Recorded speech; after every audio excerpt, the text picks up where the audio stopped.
right, picture this. You've got it all planned out. Your flight to Dubai? Booked. That incredible hotel? Reserved. You can practically feel the sun, right? You're just waiting for that one single email. And then, bam, it hits your inbox. One word, and everything just stops. You know, getting a UAE visa used to be pretty much a sure thing. Not anymore. It's become a real risk. We're now seeing a rejection rate of around 5 to 6%. And hey, I know, 5-6% doesn't sound like a huge number, does it? But think about what that actually means. It means thousands of trips, thousands of job plans, thousands of family visits just canceled. And the craziest part? It's usually because of these tiny, totally avoidable slip-ups. This word right here, this is it. No here's why, no feedback, nothing, just a brick wall. And man, is it infuriating. But here's the thing. Almost every single time, the real reason is hiding in just a few key places. So let's start with the biggest one. Okay, so the vast majority of rejections, they happen because of simple mistakes. Stuff on paper or, on the screen. These are the errors that happen before you even get a chance to click submit. And it all starts with the very first thing they look at, your photo. So, you see this? This is the Federal Authority for Identity and Citizenship.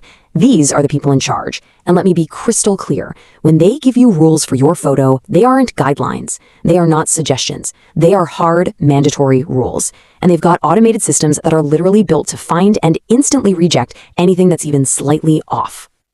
And this is where you really see how unforgiving that system is. You think a nice blue background looks good? Nope. Rejected. It has to be pure white. Got a little shadow behind your ear from the light? Rejected. A stray piece of hair covering your eyebrow? Or a little glare on your glasses? You know where this is going. Rejected.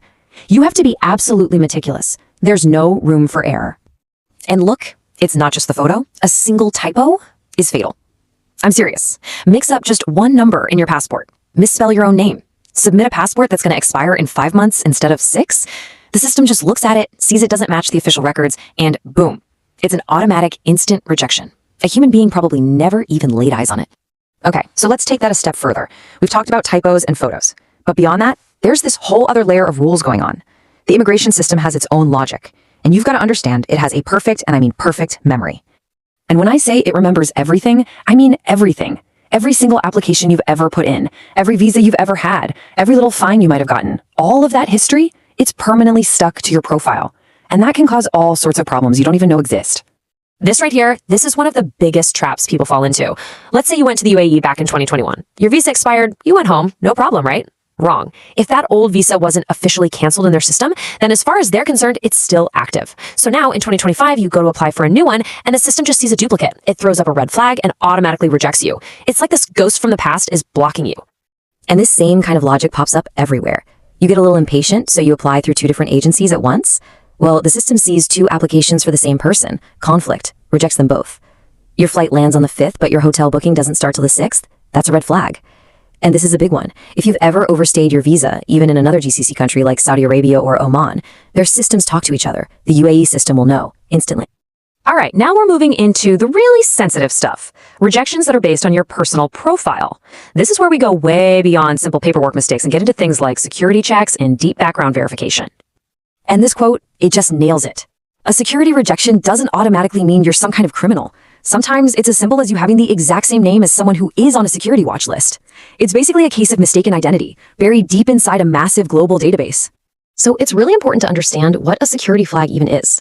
It's basically an alert that gets attached to your name, and it can be triggered by all sorts of things. A criminal record from back home, a visa you overstayed years ago, even unpaid traffic tickets in the UAE, or, like we just talked about, just having the wrong name at the wrong time. And believe me, these background checks are deep. They're comprehensive. A history of certain political activities, that can be a red flag. Applying for a job? Well, this system isn't just checking you, it's checking your potential employer. If that company has a bad reputation for, say, labor violations, they might be on a blacklist. And if they are, every single visa application they sponsor gets blocked automatically. Okay, so you got rejected. The worst case scenario happened. Now what? Do you just give up? Absolutely not. There is a clear path forward, but you have to be smart about it. You gotta be strategic. So your first big decision is this. Do I appeal or do I just start over with a new application? Here's the simple rule. If you're pretty sure they made a mistake, some kind of technical glitch on their end, then an appeal makes sense. But if the mistake was yours, the bad photo, the typo, that old visa you forgot about, then an appeal is useless. A new application is your only move. You have to fix the original problem and start completely fresh. And when you reapply, you have to do it with a clean slate. Step 1, find out why you were rejected. A good agent can usually get an error code that'll point you in the right direction. Step 2, fix that exact problem. Don't guess. Step 3, submit one and only one clean application. Don't fall into that duplicate application trap again. And finally, step 4, track it yourself. Go to the official GDRFA or ICP websites and watch its status in real time. Take control. But what about the big one? The scariest rejection you can get. Rejected for security reasons. What do you do then? Because let me tell you, this is the one time where just fixing a document and hitting resubmit is the absolute worst thing you can do. You'll just get rejected again. Guaranteed. When you get hit with a security rejection, you have to completely change your strategy. You can't do this from your computer. You need a professional on the ground in the UAE, someone called a pro or a legal advisor. They need to physically go to the immigration department for you. They're the ones you can actually ask about the flag on your file.